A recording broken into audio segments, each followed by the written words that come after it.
studies teacher, and we are all down here on President's Day, which is a day off, to be able to bring some letters, invite folks to come to the table. And one of the things we know as educators, the most important thing is to be able to have a seat at the table when it comes to policies that impact our schools. And for the tale as old as time, a lot of the workers are never included in this table. So here we are on President's Day, inviting and creating a new table so that folks can come and join us, particularly the leaders of the Senate and the House. 9 years ago, AEA worked in a bipartisan manner with businesses and families and students and parents from across the state to pass Proposition 123, which really was an innovative way of trying to find funding that was stable that went into our schools. But it was a 10-year initiative. So here we are 9 years later, and it's time to renew it. And we were hopeful that there would be a comprehensive discussion at a table with educators and those who were there 9 years ago, once again, to find out what the state needs now. And luckily, we were able to speak and work with some of our friends, including Governor Hobbs, Senator Marsh, who is a classroom educator, and Representative Schwiebert as well, who is an educator, to sit down and say, this is what we need. Right now, four bills are pushing through both the House and Senate that do not include issues that are important to our community, to our students, and more importantly, to our schools. So we invited a couple of educators to come speak to you, and then we're going to ask them to come join us. We're going to send some folks up both to the House and Senate to hand an actual invitation, even though they've been emailed an invitation, to sit down. This is how Arizona should work. Arizona should work with skills that we teach in our schools, which is you don't always get just one way, that you try to find a compromise and what's best for everyone, not just a small group of people. I know kindergarten and first grade teachers are probably like, yeah, that's a standard and that's what we teach in our classrooms. And as an 8th grade teacher, I'm still reiterating that. You don't just get your way. We try to do what's best for all of us. And so that's what we really would like to do. This table is a seat where we are hoping that President Peterson and Speaker Toma come down and meet with us, and so they can hear from us directly. So with that, I'm going to introduce Melissa Grisfield, who is a high school teacher, and have her talk a little bit about what's going on in our schools and why we need this table. Melissa, do you want to just come on and sit down, and I'll talk? Sure. All right, there we go. Good morning, everyone. My name is Melissa Germscheid. I am a 16-year physics teacher, mom to 2 public school graduates, and the president of the Tolleson Union Education Association. I've spent my entire career in public schools because I believe in the opportunities they provide. It shouldn't matter who your parents are, or what they do, where you're born, or what you look like. It shouldn't matter if you live in Maricopa County or Greenlee County, what your family believes or what religion they practice. Each and every child in Arizona deserves to get an amazing education.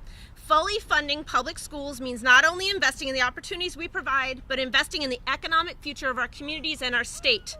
In Tolleson, we have committed to raising the salaries and wages of all educators, including classroom teachers, including classroom teachers and education support professionals, because the work of educating the children of our community is important. In a typical day, my students will be greeted by the bus driver who gets them to school safely, learn patience from the food service worker as they gather their lunch, check in with the school counselor who helps them make a plan for achieving their post-secondary goals, visit the school nurse who ensures their afternoon medication is dispensed according to parental permissions, learn accountability from security who remind them to get to class on time, and of course, spend time learning in the classroom with my colleagues and I. When any of these positions and the many more on campuses are short-staffed because of the retention crisis fueled by our continual underfunding of our public schools, students miss opportunities. As of February 2023, there were 2,229 classroom teacher vacancies statewide. Multiply that by 30 students per classroom, and that leaves us 66,780 students without an appropriately certified teacher in their classroom. In any given year, only 1 in 5 classroom teacher vacancies in Arizona are filled by teachers meeting standard credential requirements. In my particular area, physics, this means that schools are faced with the challenge of finding either someone to teach a subject that is far outside their usual content, or just stopping that class continually. It means that our students are continually missing the opportunity to take a class that they need for careers such as engineering, nursing, any sort of STEM field, science, technology, engineering, mathematics. It need physics, and this shortage is exacerbating those problems. I am here today because I believe in the power of public schools and am tired of seeing this retention crisis detrimentally impact our state. I am calling on Republican legislative leaders who've so far refused to consider proposals that would raise the pay for all Arizona educators to hear us out. No one wants to fix this retention crisis more than the people who spend our days educating our children. Let's work together to get this done. Yeah.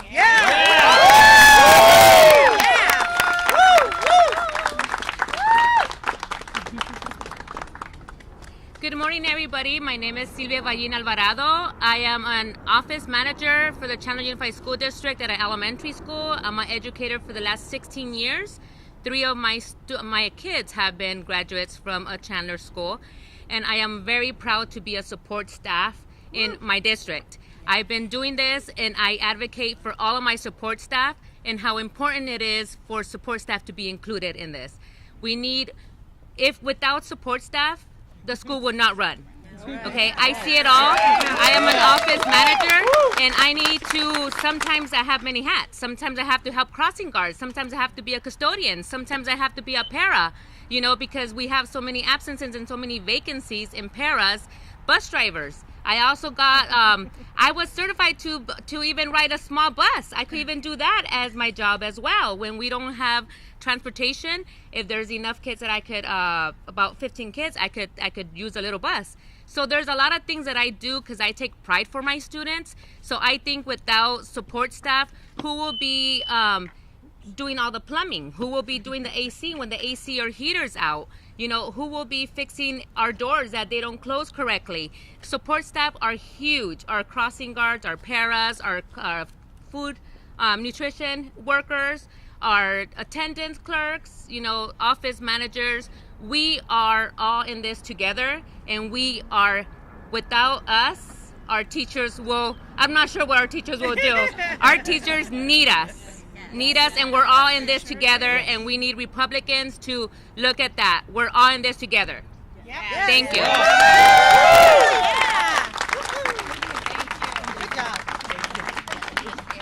Just to help clarify the need, right now in Arizona there's over 47,000 education support professionals that earn an average of $27,000 a year.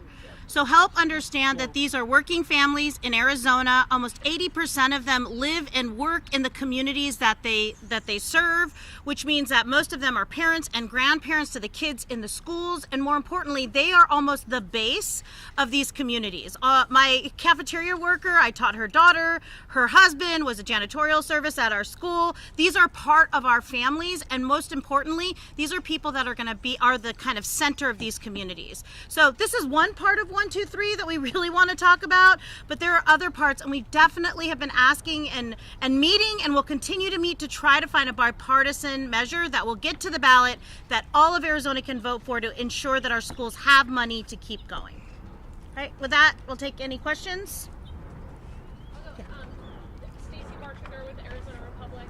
Marisol, can you talk about what you all have done until today to try to get the Senate President and the Speaker to meet with you? Yeah. Well, we have met with the Senate President. I've met with him twice over the last year, and we'll continue to meet with him. We've met with Senator Mesnard, who's carrying the bill that is going to fund it.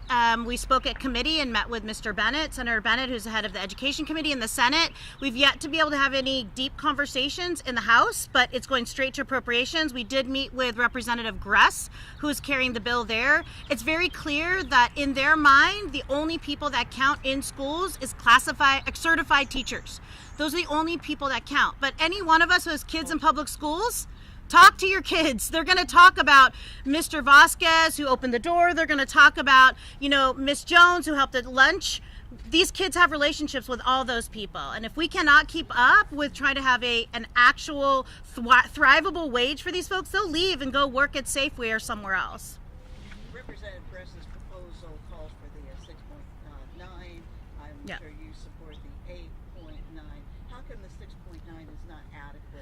Yeah, I mean, I think that what they've shown over the last 9 years is that there's money there that can be going to schools. It's sitting in the stock market when we really should have the money in the schools, right?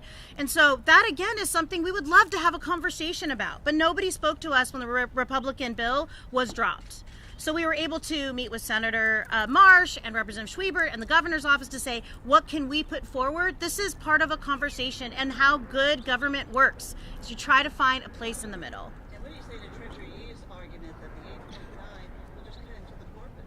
I mean, I think that there's data that the governor's office has shared with us to say that that actually isn't true right now, but we're willing to talk to try to find a middle ground. That's what's so great about this is, you know, we need to be the folks on the ground trying to convince voters to pass this. So we deserve a seat at the table. I was going to say, talk a little bit about the importance of, well, A, getting it through the legislature, but then to voters. Yeah, I mean, that's the most important part, is that when this did go through the legislature as a referral with Governor Ducey at the time, this was something we did together. There was conversations that happened. We actually had Governor Ducey at our office, who was on teletown halls with teachers saying, I need your help to get this passed. I think I did a commercial for it. A couple of us did a commercial for it. So this was something that was done in conjunction with the employees, with parents, and we want to continue to do that. This, no one was talked to about. We were not part of any conversations. And I don't know if the intent is for even it to fail at the ballot or to pass at the ballot, but we need to be part of that. We've shown how good we are at talking to voters about what's important in schools. Anyone else? All right. Well, I think we have some letters that are going to go up. I think I'm going to stay here and wait for them. Who knows? They may come. All right. Well, if not, there'll be a good picture of me sitting by myself with the two speakers. But then we're going to take a small group to go up and meet with Representative Toma and try to see if he'll meet with them. We do, and then we've also invited all the legislators Oh. to come meet with us of both parties. We have several legislators who come by. So, you know, there will be one group that's going to be going and delivering a letter to the president and speaker, hoping that they'll come to the table and meet with us.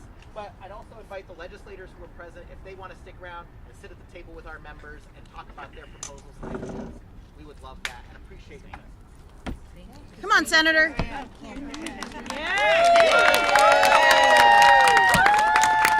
else is here?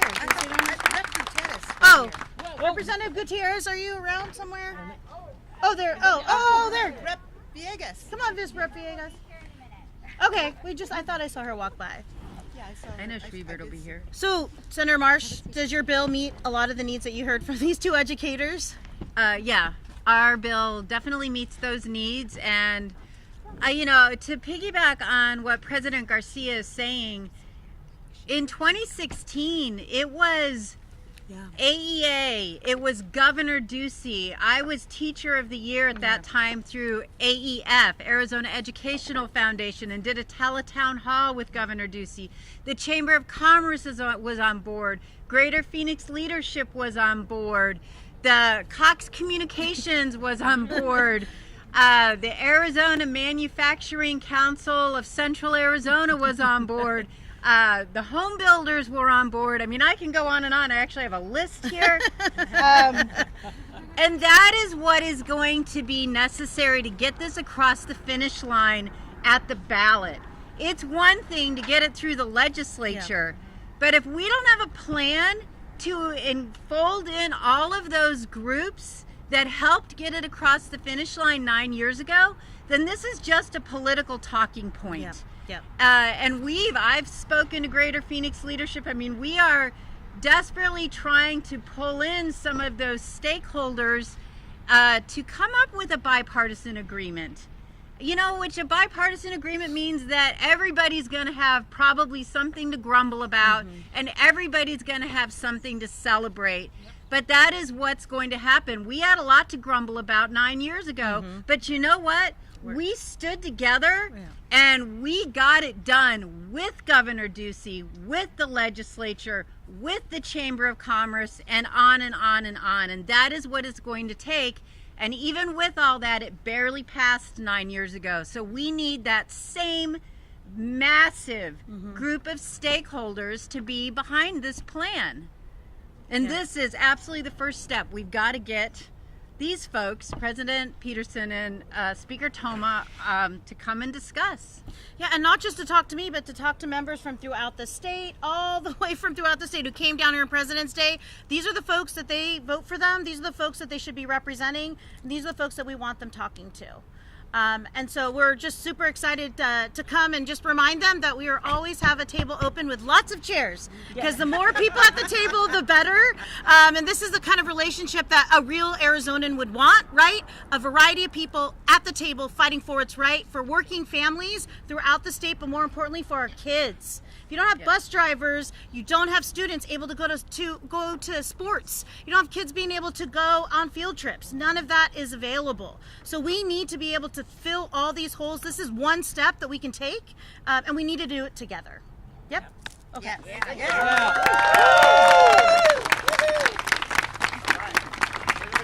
Okay, we're gonna get the letters, and whoever wants to go, a small group go up with to go see Representative Toma, President Toma. Am I saying it wrong?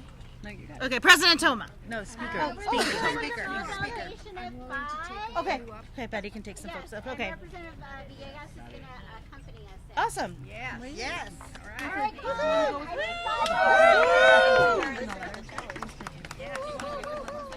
Okay, breaking it down. I think I got it. All right. Thank you, Barbara. All right. Wants to go with Representative